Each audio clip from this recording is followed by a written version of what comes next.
নমস্কার, আদাব। ক্রাইম পেট্রোলে আজ আমরা আপনাদের দেখাতে চলেছি ঝাড়খণ্ডের ধানবাদে হওয়া একটা কেসের দ্বিতীয় তথা শেষ ভাগ, যেখানে একজন যুবতী মিতালি যন্ত্রণা আর আক্রোশে ভরা আবেদন জানাচ্ছিল মৃত্যুর জন্য। নিউ দিল্লি, জুলাই 2012। 24 বছরের মিতালি আদালতের কাছে ইচ্ছা মৃত্যুর আবেদন জানিয়েছিল। আইনি পথে আত্মহত্যার অধিকার চাইছিল সে। 9 বছর আগে মিতালি ধানবাদের একটি কলেজের একজন কৃতি ছাত্রী ছিল। সোশিওলজির দ্বিতীয় বর্ষের ছাত্রী মিতালি এনসিসি ক্যাপ্টেনও ছিল। একাডেমিক্স এবং ওভারঅল পারফরমেন্সের জন্য কলেজ মিতালিকে একটা স্কলারশিপও দিয়েছিল। মিতালি গরিব পরিবারের মেয়ে ছিল। ওর বাবা একটা বিল্ডিংয়ের ওয়াচম্যান ছিলেন আর মা হাউসওয়াইফ। বোন সোনাক্ষী হাই স্কুলে পড়তো আর দাদা চাকরি খুঁজছিল। মিতালি একটা উজ্জ্বল ভবিষ্যতের দিকে দৃঢ় পদক্ষেপে এগিয়ে চলেছিল। ওর পাড়াতেই থাকতো একটা বেকার ছেলে স্বপন, যে অসভ্যতা করে আর মেয়েদের পিছনে লেগে সময় কাটাতো। ও অনেকদিন ধরেই মিতালিকে প্রপোজ করার ধান্দায় ছিল। অবশেষে একদিন ওর একজন 17 বছরের সঙ্গী রামের সাহায্য নিয়ে স্বপন মিতালিকে প্রপোজ করে বসে। মিতালি ওকে তখনই রিজেক্ট করে দেয়। স্বপন অপমানিত হয়ে রামকে সাথে নিয়ে মিতালিকে অপমান করা শুরু করে। ওই পাড়ারই একজন বিবাহিত আর ছেলে মেয়ের বাবা অজয়ও ওদের সাথে অসভ্যতায় যোগ দেয়। আর এরা তিনজন মিলে যখনই মিতালি কলেজ বা ক্লাসে যেত তখনই বিরক্ত করতে শুরু করে। ধীরে ধীরে মিতালিকে এরা ফিজিক্যাল হ্যারাসমেন্টেরও চেষ্টা শুরু করে। প্রচণ্ড চিন্তিত হয়ে মিতালি বাড়ির লোকেদের বলে। মিতালির বাবা আর ভাই স্বপন, রাম আর অজয়ের বাড়ির লোকেদের সঙ্গে কথা বলে, কিন্তু এই তিন শয়তানের পরিবার তাদের ব্যবহারে লজ্জিত না হয়ে বরং মিতালি আর তার চরিত্রের দিকেই আঙুল তুলে বসে। ওর বিরুদ্ধেই ছেলেদের ফাঁসিয়ে নিজের দিকে আকর্ষিত করার অভিযোগ ওঠে। অন্যদিকে স্বপন, রাম আর অজয় সমস্ত সীমা পার করে দেয় আর মিতালিকে ফিজিক্যালি মোলেস্ট করার চেষ্টা করে। এবার মিতালির ধৈর্যের সীমা পেরিয়ে যায় আর সে ওদের বাজারের মাঝখানে এক হাত নেয় আর অপমান করে। তিনজনই এই পাবলিক ইনসাল্টে শকড হয়। ওরা তখনও ভাবেনি যে মিতালি ওদের সাথে এমন ব্যবহার করবে। পরের 3 দিন শান্তিতেই কাটে আর মনে হয় যেন ওরা তিনজন শিক্ষা পেয়ে গেছে, কিন্তু না।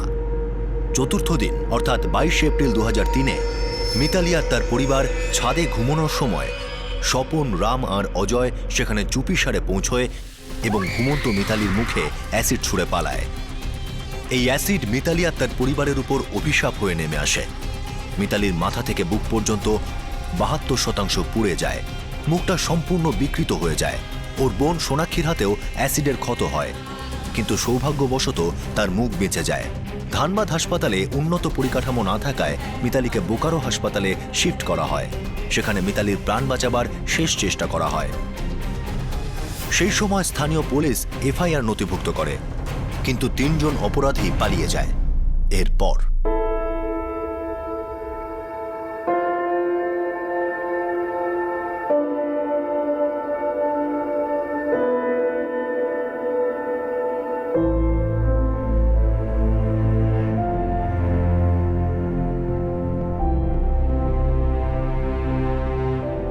আমার মিতালির রিপোর্টগুলো যত তাড়াতাড়ি সম্ভব চাই। এখন অবস্থা কেমন? দেখুন, আমি আপনাদের সবাইকে বলছি যে মিতালির অবস্থা খুবই সিরিয়াস। কিন্তু ঠিক তো হয়ে যাবে না? এটা কয়েকটা দিন, সপ্তাহ বা মাসের ব্যাপার নয়। আমাদের সবাইকে আর মিতালিকেও অনেক দিন ধরে লড়তে হবে। এর মধ্যে যে কোনো কিছুই হতে পারে, কোনো গ্যারান্টি দিতে পারছি না। শুধু এটুকুই বলছি যে আজকে, এমনকি এখন থেকে ট্রিটমেন্ট শুরু করছি। একটা করে দিন যাবে, আমরা বিশ্বাস রাখবো। এর থেকে বেশি অ্যাকচুয়ালি আমরা কিছুই করতে পারি না।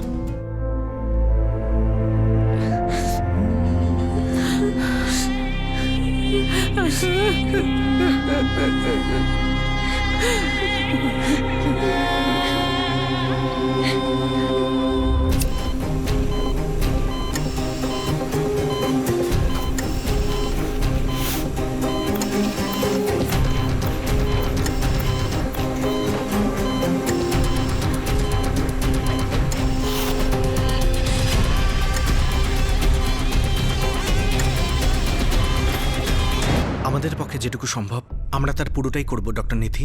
আই নো ডক্টর, বাট আমাদের ফ্যামিলিকে তো ইনফর্ম করতেই হবে যে এর পরেও যদি কিছু ইমপ্রুভমেন্ট না হয় তাহলে কোনো বড় হসপিটালে শিফট করতে হবে। You are right doctor. Doctor madam, কিছু উন্নতি হলো? সেরকম কোনো উন্নতি হয়নি। অ্যাসিডে মুখটা পুরোপুরি পুড়ে গেছে। আমরা অনেক কষ্ট করে ওকে খাবার খাওয়াচ্ছি আর খুব কষ্ট করে ও নিঃশ্বাস নিচ্ছে। আমরা ওর কষ্ট কমানোর ভীষণ চেষ্টা করছি, কিন্তু ওর কষ্টটা কোনো সাধারণ কষ্ট নয়। মিতালি আবার আগের মতো হয়ে যাবে তো ডাক্তার? সরি, কিন্তু এখনই আমার কাছে এই প্রশ্নের কোনো উত্তর নেই। কিন্তু আমরা ওর সাথে দেখা তো করতে পারি না? হ্যাঁ, দেখা করতেই পারেন, কিন্তু ওর থেকে কোনো রেসপন্সের আশা করবেন না।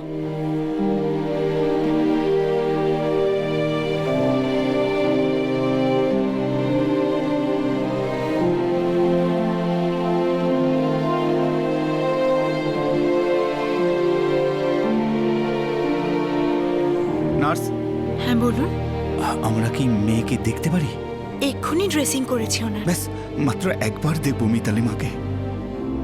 ঠিক আছে, আসুন।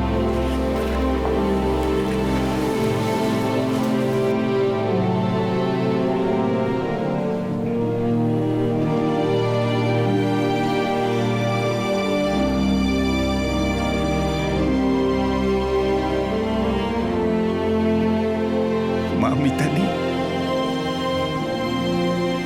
তুই একদম চিন্তা করিস না, আমরা তোর সাথেই আছি সব সময়। তোকে পুরো সারিয়ে তুলব, একদম আগের মতো করে তুলব তোকে।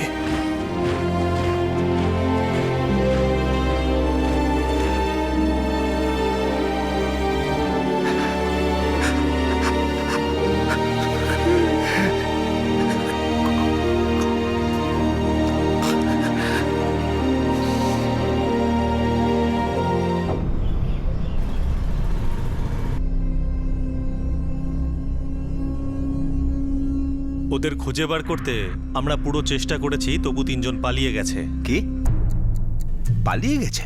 ওই 3 জন গুন্ডা আমার মেয়ের জীবনটাকে তছনছ করে দিল, আর আপনি বলছেন ওরা কিনা পালিয়ে গেছে? দেখুন, ব্যাপারটা তা নয়, আমরা চেষ্টা করছি কিন্তু এখনো ওদের ধরতে পারিনি।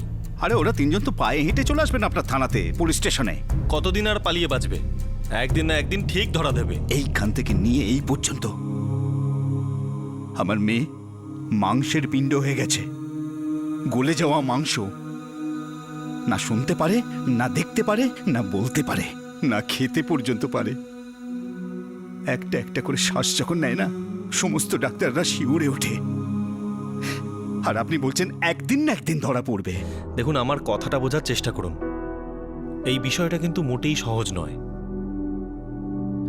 এখন আপনাকে আপনার মন শক্ত করে আপনার মেয়ের পাশে দাঁড়াতে হবে। ওদের 3 জনকে তো আমরা ধরেই ফেলবো। আমরা তো ওর হাত গুটিয়ে বসে নেই, ছায়ার মতো ওদের অনুসরণ করছি। একদিন না একদিন ওরা ঠিক সামনে আসবে, আর তখন গলা টিপে ধরব। কিন্তু এসব সত্ত্বেও আপনার মেয়ের মুখ আগের মতো ঠিক হবে না।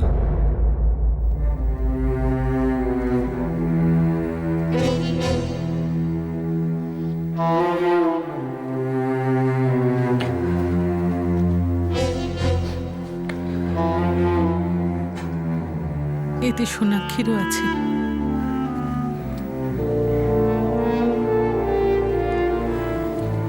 এটাও হয়তো যথেষ্ট নয়। বলে দেখবো খন আমার ভাইদের। ততদিন তো তুমি এগুলো জমা করো। বাবা, আমিও দিদিকে দেখতে যাব। তোমার সাথে যাব হসপিটালে। মা, এখন আমি আর আশিস হাসপাতালটা সামলাচ্ছি। দিদি খুব তাড়াতাড়ি ভালো হয়ে বাড়ি আসবে, তখন দেখতে পাবি। বাবা, তোমাকে একটা কথা বলার ছিল। কি মা, বল। ওরা আমাকে হুমকি দেয়। কারা? স্বপন আর রামের বাড়ির লোকজন।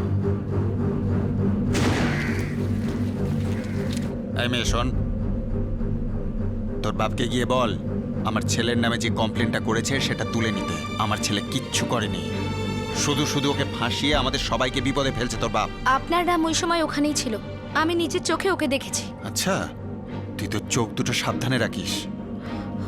যেটা একবার ঘটে গেছে সেটা আবার হোক, এটাই চাইছিস? চাস না তো? বোঝা তোর বাপকে।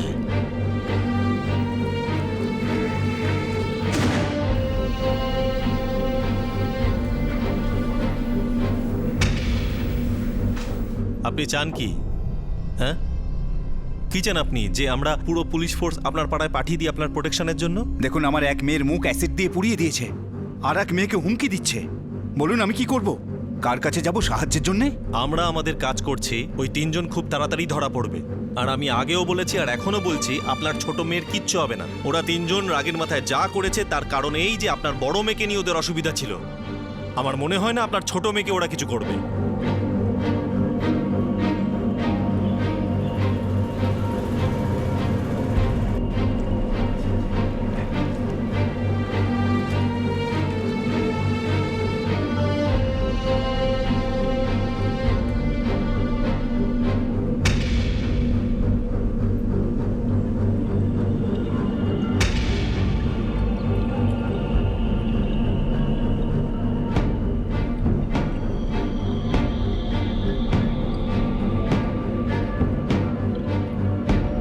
মিতালিকে বোকারো হাসপাতালে শিফট করার পর 1 মাস কেটে গেছে, কিন্তু ওর কন্ডিশনের বিশেষ কোনো উন্নতি হয়নি। ও এতটাই পুড়ে গিয়েছিল যে ওকে চেনাও অসম্ভব ছিল। কিন্তু মিতালির বাবা কমলনাথ আশা ছাড়েন। ওদের সন্তান যন্ত্রণায় ছটফট করছিল, কিন্তু কমলনাথ নিজের মেয়ের পাশে বসে সেই দিনের অপেক্ষা করছিলেন যখন ও ঠিক তেমন হয়ে যাবে যেমন ও 1 মাস আগে ছিল। আর অন্যদিকে ওই তিনজন অপরাধী ফেরার ছিল, আর পুলিশের ওদের ধরার কোনো তাড়া ছিল না। আইপিসি 326 ধারায় এই কেস নথিভুক্ত হয়েছে। এই ধারা তখনই কার্যকরী হয় যখন অপরাধী ভলেন্টারিলি নিজের ইচ্ছায় আক্রান্ত ব্যক্তির উপর কোনো ক্ষতিকর বস্তু ফেলে তার ক্ষতি করার চেষ্টা করে। এই তিনজন অপরাধী ভলেন্টারিলি একজন 17 বছরের মেয়ের জীবন মৃত্যুর থেকেও খারাপ করে দিয়েছিল।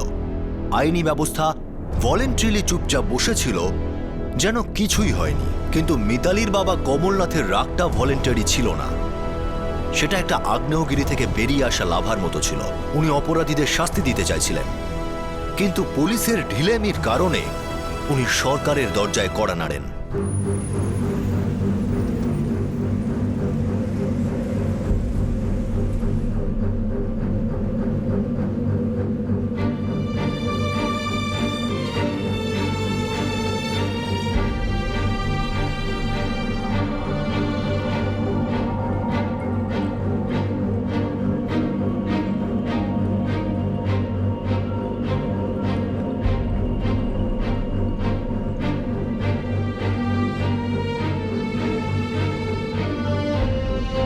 সরকারি দপ্তর আর হাসপাতালে একজন বাবা ব্যর্থ লড়াই চালিয়ে যাচ্ছিলেন, একজন মেয়ের যন্ত্রণা কমানোর আর তাকে ন্যায় পাওয়ানোর লড়াই।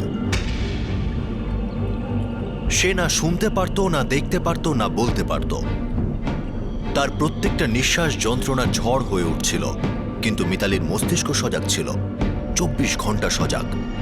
আর মস্তিষ্ক ভেঙে পড়া শরীরের সঙ্গে লড়াই চালাচ্ছিল যে না, ভেঙে পড়লে চলবে না, যন্ত্রণাকে হারাতে হবে, সেই জীবনকে ফিরে পেতে হবে যেটা নিজের ছিল। এরপরে আমাদের আর কিছুই করার নেই কমলনাথ বাবু। মানে আমার মিতালি সারা জীবন ধরে ব্যান্ডেজ বাঁধা অবস্থায় থাকবে? দেখুন, অনেক কিছুই করা সম্ভব, যেমন স্কিন ড্রাফটিং, ট্রান্সপ্লান্টস ইত্যাদি। তাহলে আপনি কেন বলছেন যতটা সম্ভব আপনারা করেছেন? দেখুন, আমাদের পক্ষে যা করা সম্ভব এই হসপিটালে তা আমরা করেছি। যেসব ট্রিটমেন্টের আমি কথা বলছি সেগুলো দিল্লিতে হয়, সাফদারজাং হসপিটালে, এখানে নয়। আর আপনাদের জানানো আমার কর্তব্য যে এই চিকিৎসা খরচ সাপেক্ষ, আপনাদের তৈরি থাকতে হবে। সেটা কত হতে পারে? সঠিক বলতে পারবো না, তবে এটুকু বলতে পারি অনেক খরচা হবে।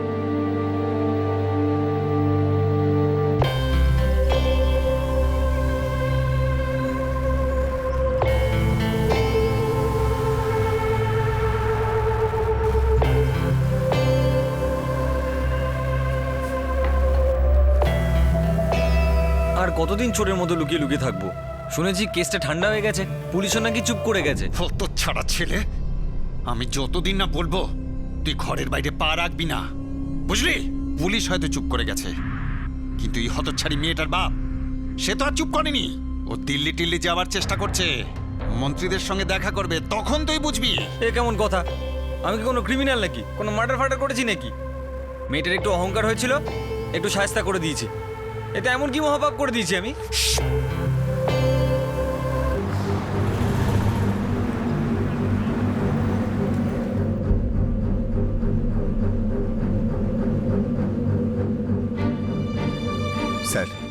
প্রায় 2 মাস হয়ে গেল, কিন্তু এখনো অপরাধীরা ধরা পড়ল না। আমার মেয়ে যন্ত্রণায় কাতরাচ্ছে। ওকে আমরা ধানবাদ থেকে বোকারো এনেছি চিকিৎসার জন্য, আর এখন দিল্লি নিয়ে যাচ্ছি। 2 মাস হয়ে গেল আপনার দপ্তরে ঘুরতে ঘুরতে, সাহায্য চাইতে, কারণ ওই 3 জন গুন্ডাকে যাতে ধরতে পারা যায়। এটা কোনো অন্যায় চাহিদা কি? দেখুন, আপনি শান্ত হন। আমি আপনার এই কেসটা সম্বন্ধে জানি, আমাদের তদন্ত এখনো চলছে। আপনি এখানে বারবার আসার কষ্ট কেন করছেন? কষ্ট কষ্ট তো করতেই হচ্ছে স্যার, কারণ যেসব লোক এখানে বসে আছে না, তারা নিজের কাজ করার কষ্টটা করতেই চায় না। ভাষণবাজি করবেন না, বুঝলেন? আপনার কি মনে হয় আমরা এই অফিস খুলে বসে আছি কি শুধু আপনার জন্য? সরকার চলে এখান থেকে। আপনার মতো লক্ষ লক্ষ লোকের অভিযোগ শুনতে হয় আমাদের। আপনি তো খালি আপনার অভিযোগটাই দেখছেন, তাই না? অনেক অনেক ধন্যবাদ।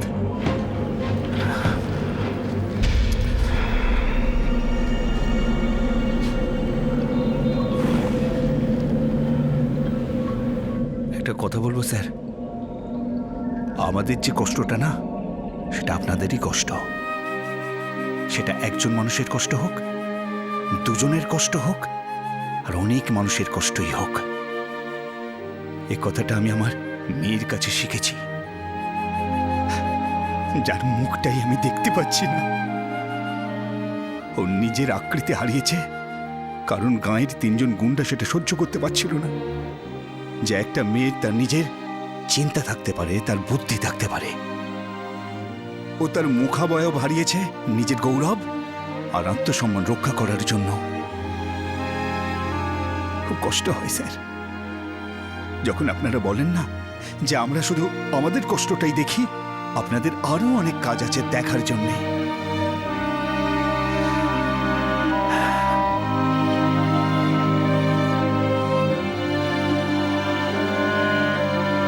বাবা, আমি কিছু করছি না। তোর কোনো চিন্তা নেই। কিচ্ছু করিনি। বাবা, ছেলে মানুষ। চিন্তা করিস নি। বাবা, আমার কথাটা একবার শুনুন। বস করে না না না না, আপনারা ছাড়ুন। আরে চল, যাচ্ছি তো। চল চল বলছি।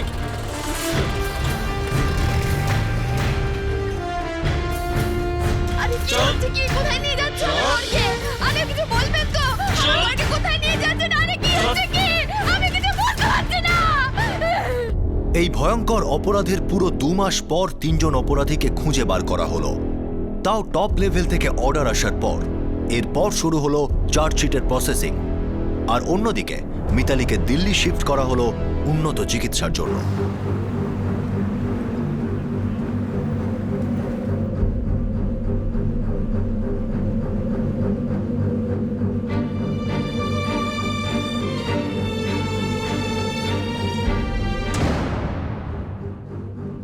এটা ওর বর্তমান পরিস্থিতি। আমার মেয়ের মুখটা কি আগের মতো হয়ে যাবে? দেখুন, ওর শরীরের অন্য অংশে স্কিন বার করে সেটাকে গ্রাফটিং করা হবে, সেলাই করে। সেই স্কিন থেকে নাক আর কান তৈরি হবে। মিতালি সাধারণ মানুষের মতো বাঁচতে পারবে তো? হয়তো পুরোপুরি নয়। দেখুন, আসল ফাইটার হলো আপনার মেয়ে, যে একাই সবকিছুর মোকাবিলা করেছে। ওর বাকি লড়াই আমরা লড়ব। ধন্যবাদ স্যার, কিন্তু এতে খরচ কত হতে পারে?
যেমন আপনারা দেখতে পাচ্ছেন আমরা নাকটাকে আবার তৈরি করে দিয়েছি।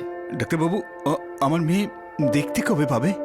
ওর চোখ কবে আপনি ঠিক করবেন? দেখুন, এই মুহূর্তে কিছু বলাটা খুব মুশকিল, কিন্তু আপনারা ভরসা রাখুন। আর হ্যাঁ, আমার মতে ওর চোখের চিকিৎসা এখান থেকে আরো বেশি ভালো হতে পারে চেন্নাইতে। ওখানে খুব ভালো আই হসপিটাল আছে।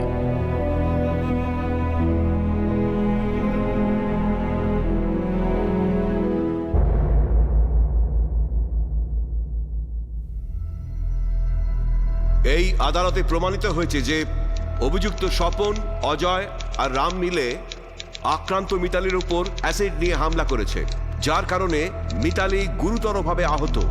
এই কোর্ট স্বপন আর অজয় দুই অভিযুক্তকে আইপিসির 226 ধারা অনুযায়ী দোষী সাব্যস্ত করছে আর দুজনকে 9 বছরের সশ্রম কারাদণ্ডে দণ্ডিত করছে। রাম নাবালক হওয়ার জন্য ওকে কারেকশন হোমে পাঠানো হবে। ডিসেম্বর 2005 স্বপন আর অজয়কে 9 বছরের সশ্রম কারাদণ্ড দেওয়া হলো। তৃতীয় অভিযুক্ত রাম অপরাধের সময় নাবালক ছিল, যার কারণে ম্যাজিস্ট্রেট তাকে জামিন দিয়ে দেয়। রাম কারেকশন হোমে মাত্র 7 মাস কাটিয়েছিল। এই তিনজনের জন্য এই শাস্তি কি যথেষ্ট ছিল? এটা আলাদা প্রশ্ন। কিন্তু এই রায়ের থেকেও চমকে দেওয়ার মতো ব্যাপার ছিল আদালতের রায় ঘোষণার 4 মাস পর, মাত্র 4 মাস পর হাইকোর্টে স্বপন আর অজয়ের বেল অ্যাপ্লিকেশন মঞ্জুর হয়ে যায় আর ওরা দুজন নিজেদের বাড়ি ফিরে আসে একটা নর্মাল জীবন কাটাবার জন্য।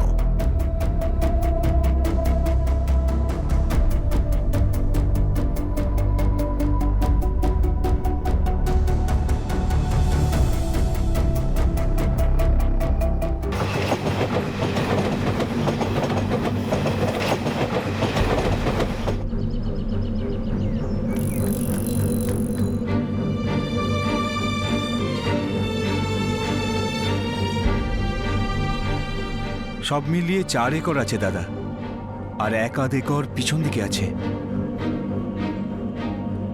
দাদা, এটা ভালো জাতের গরু আর দুধও অনেক বেশি দেয়।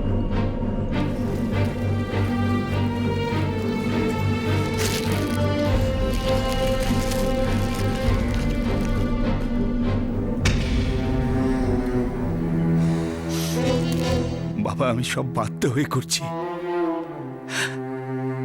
যদি পারো তুমি ক্ষমা করে দিও আমাকে। এ নিয়ে তুমি আর একটাও কথা বলবে না। তুমি যা করছো একদম ঠিক করছো। এই জমি, এই পয়সা কি কাজে লাগবে যদি না আমাদের সন্তানদের কাজে আসে? আমি বলছি, যদি প্রয়োজন পড়ে তাহলে এই বাড়িটাও তুমি বেঁচে দেবে। মিতালির জন্য আমি সবকিছু করব।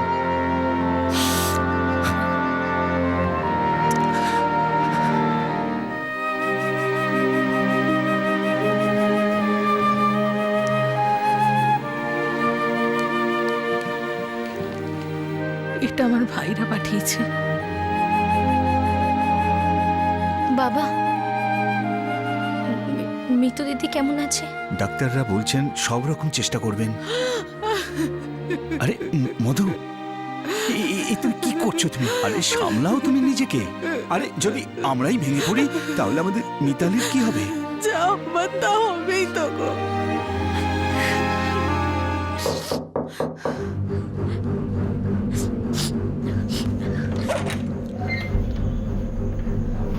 নমস্কার কাকাবাবু। কেমন আছিস মা?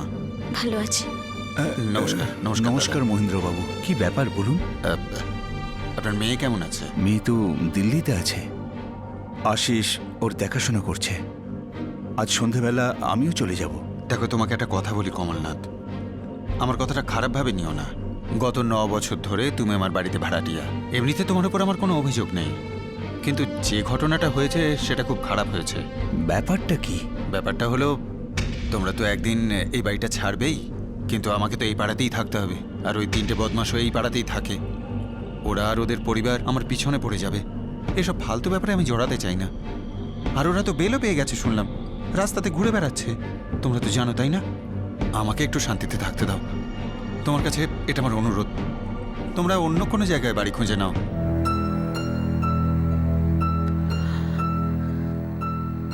By the people, of the people, for the people. এটা হলো ডেমোক্রেসির পরিভাষা, যেখানে সমস্ত নাগরিক নিজের জীবন নির্ভয়ে নিজের মতো করে কাটাতে পারে। অধিকার নিয়ে বাঁচে। কিন্তু মিতালির পরিবারকে অপরাধীদের পরিবারের হুমকির কারণে ধানবাদ ছেড়ে চলে যেতে হলো। ওরা ধানবাদ থেকে অনেক দূর জৈনপুরে গিয়ে থাকতে শুরু করে, যেটা বোকারোয় অবস্থিত। আর যখন দিল্লিতে মিতালির চিকিৎসার জন্য যেত তখন ধর্মশালায় থাকতো। কিন্তু তবুও অপরাধীরা শকুনের মতো ওদের পিছনে লেগেছিল কমপ্লেন তুলে নেওয়ার জন্য। আর এই টর্চার পুরো 2 বছর চলেছিল, 2006 থেকে 2008 পর্যন্ত। কিন্তু মিতালি লড়াই চালিয়ে যাচ্ছিল। ও নিজের পায়ে দাঁড়াতে পারলো, দুটো কথা বলতে পারলো।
সোনার মা কোথায় বাবা?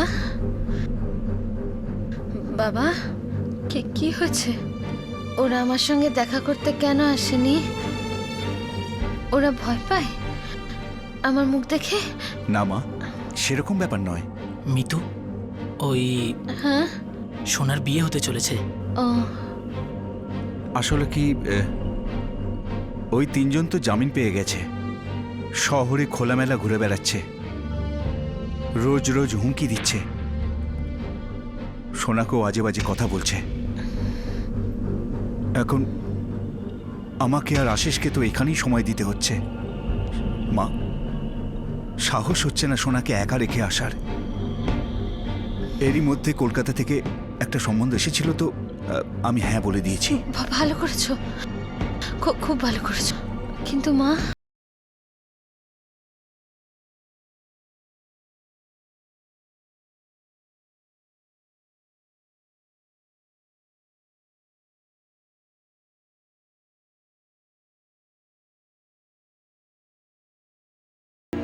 ডাক্তারবাবুরা বলেছেন ওর মানসিক রোগ হয়েছে। কখনো কখনো শুধু কাঁদতে থাকে।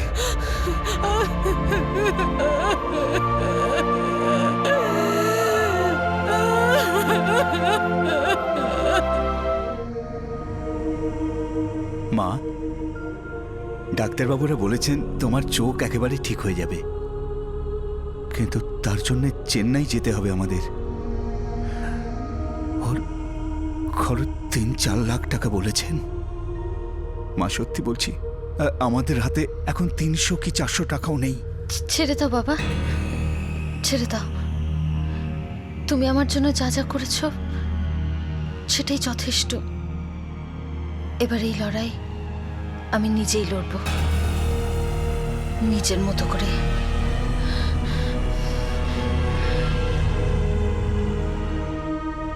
মিতালির অপরাধীদের জীবন কোনো সমস্যা ছাড়াই ভালোই কাটছিল। স্বপনের বিয়ে হয়ে গিয়েছিল, 2টো বাচ্চাও হয়েছিল। রাম সারাদিন লোফারি করত, আর অজয় নিজের পরিবার নিয়ে সুখে ছিল। কিন্তু মিতালি সে তার লড়াইয়ের এমন একটা বিন্দুতে পৌঁছে গিয়েছিল যেখানে তার ন্যায় পাওয়ার কোনো আশা ছিল না। ও জিজ্ঞেস করতে পারছিল না যে ওর অপরাধীরা কেন ঘুরে বেড়াচ্ছে। ও জিজ্ঞেস করতে পারছিল না যে এত সঙ্গীন অপরাধের পরেও ওরা বেল কি করে পেল। ও জিজ্ঞেস করতে পারছিল না যে এই তিনজন কি আবারও কোনো মেয়ের গায়ে অ্যাসিড ছুঁড়ে পালাবে না। মিতালি কোর্টকে প্রশ্ন করতে পারবে না, মিতালি সরকারকে প্রশ্ন করতে পারবে না, কিন্তু গোটা পৃথিবী, সরকার, কোর্ট, মিডিয়া মিতালিকে প্রশ্ন করতে পারে যে ও নিজের মৃত্যুর আবেদন কিভাবে করতে পারে। ইচ্ছা মৃত্যুকে নিজের অধিকার কি করে বল। মিতালি কোর্টকে প্রশ্ন করতে পারবে না, মিতালি সরকারকে প্রশ্ন করতে পারবে না, কিন্তু গোটা পৃথিবী, সরকার, কোর্ট, মিডিয়া মিতালিকে প্রশ্ন করতে পারে যে ও নিজের মৃত্যুর আবেদন কিভাবে করতে পারে। ইচ্ছা মৃত্যুকে নিজের অধিকার কি করে বলতে পারে।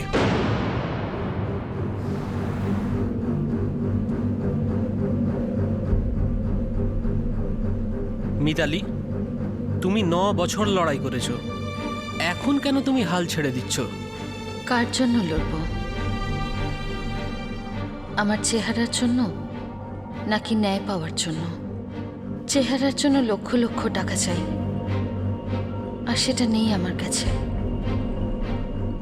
আর ন্যায়ের জন্য আইনের ভরসা দরকার, আমার কাছে সেটাও নেই। আমি যেখানেই যাই লোকজন আমাকে দেখে ভয় পেয়ে যায়, ঘৃণার চোখে তাকায় আমার দিকে।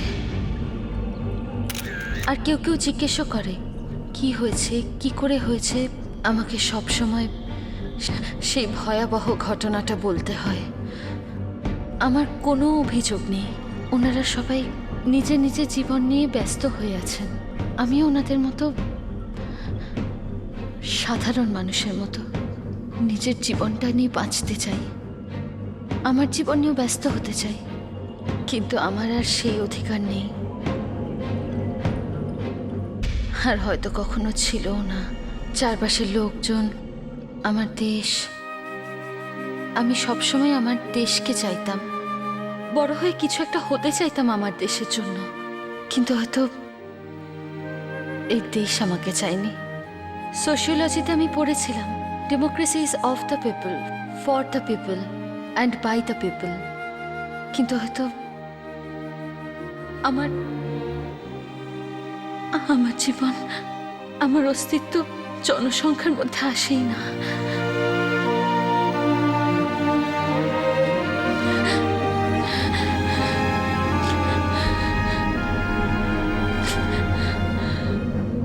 মিতালির যুক্তিগুলো হাজার হাজার ভারতীয়ের বিবেককে জাগ্রত করল। ঝাড়খণ্ডের একজন প্লাস্টিক সার্জন এই অপারেশন বিনামূল্যে করার অফার দিলেন, কিন্তু বাকি খরচটাও অনেক, প্রায় 20 লক্ষ টাকার দরকার। সমাজের প্রত্যেকটা স্তর থেকে, সে সাধারণ মানুষ হোক বা ভিআইপি, সকলে আর্থিক সাহায্যের জন্য এগিয়ে এলেন। কিন্তু মিতালির অপরাধীরা এখনো তারা বেলে ছাড়া পেয়ে ঘুরে বেড়াচ্ছে। আমরা কি জানতে পারি যে এর কারণ কি? কি এমন কারণ যে আমাদের সিস্টেম এত ভয়ঙ্কর অপরাধ করার পরেও এত নরম মনোভাব দেখায়? আমরা কি জিজ্ঞেস করতে পারি যে কি গ্যারান্টি আছে যে এই লোকগুলো আর কখনো এমন নিষ্ঠুর কাজ করবে না? আমরা কি জিজ্ঞেস করতে পারি যে আইপিসিতে অ্যাসিড অ্যাটাকের জন্য আলাদা নন বেলেবল সেকশন কেন তৈরি হবে না, যেখানে ল কমিশনের রেকমেন্ডেশন দিয়ে দিয়েছে? আর এটা কোনো প্রথম অ্যাসিড অ্যাটাক নয়, কয়েক বছর ধরে এটা একটা অস্ত্র হয়ে উঠেছে সেই কাপুরুষদের যারা মহিলাদের আত্মবিশ্বাস, তাদের উন্নতি, তাদের বিকাশ দেখতে পারে না। এটা সেই সংস্থাগুলোর কাছে অস্ত্র যারা মহিলাদের ধমকে ভয় দেখিয়ে নিজের নপুংসকতাকে দেখাতে চায়, হীনমন্যতা আর বর্বরতাকে বাঁচিয়ে রাখতে চায়। এই মানুষগুলোর বিরুদ্ধে শুধু কঠিন পদক্ষেপই এই সমস্যার সমাধান নয়। আমরা কি কোনো দোকানে গিয়ে বিনা পারমিশনে বন্দুক বা বোম কিনতে পারি? একদম না। তাহলে এই অ্যাসিড খোলা বাজারে বিক্রি কেন হচ্ছে, যেখানে এটা খুবই বিপজ্জনক একটা কেমিক্যাল? খোলা বাজারে অ্যাসিডের বিক্রি কি বন্ধ করা অসম্ভব? আইনের এই কাজকর্ম কি দ্রুত আর শক্তিশালী করা যায় না? একটা সাম্প্রতিককালের উদাহরণ আছে। ইংল্যান্ডে একজন ইন্ডিয়ান পোস্ট গ্র্যাজুয়েট স্টুডেন্টকে গুলি করে খুন করা হয়। এই খুনের পিছনে কোনো চুরি বা শত্রুতা ছিল না, না সেই খুনি মানসিক রোগী ছিল, না নেশাগ্রস্ত, বরং সে সম্পূর্ণ সজ্ঞানে মহানন্দে খুনটা করেছিল। তাকে তৎক্ষণাৎ গ্রেফতার করা হয়, কিন্তু আদালতেও এই 21 বছরের অপরাধীর বিন্দুমাত্র আফসোস ছিল না। এই মামলা 1 বছর চলেছিল। ম্যানচেস্টার কোর্ট এই যুবককে 30 বছরের শাস্তি দিয়েছিল, আর এর মধ্যে না ও কোনো বেল পাবে আর না পেরোল। জাজ বলেছিলেন যে এমন মানুষের সমাজে থাকা বিপজ্জনক। আজকের কেসের অপরাধী স্বপন, অজয় আর রাম কি ততটাই বিপজ্জনক নয়? মিতালির অবস্থা কি মৃত্যুর থেকেও খারাপ নয়? স্বপন আর অজয়কে মাত্র 9 বছরের শাস্তি দেওয়া হয়েছিল, আর 4 মাস পর ওদের বেলও হয়ে যায়। রাম কারেকশন হোমে মাত্র 7 মাস ছিল, আর তারপর সেও বেরিয়ে এলো। এই 3 জন অ্যাসিড হামলাকারী আর তাদের মতো আরো অনেকে আপনার আমার মাঝে স্বাধীনভাবে ঘুরছে। আপনার আর আমাদের মাঝে মিতালির মতো অনেক ভিকটিমও আছে, যারা নিজেদের শরীর আর ন্যায় দুটোর জন্য লড়াই করছে। আর এটা আমাদের 67 বছরের ডেমোক্রেসির অপ্রিয় সত্য। আপনাদের সাথে আবার দেখা হবে ক্রাইম পেট্রোল দস্তাকে অন্য একটা কেস নিয়ে।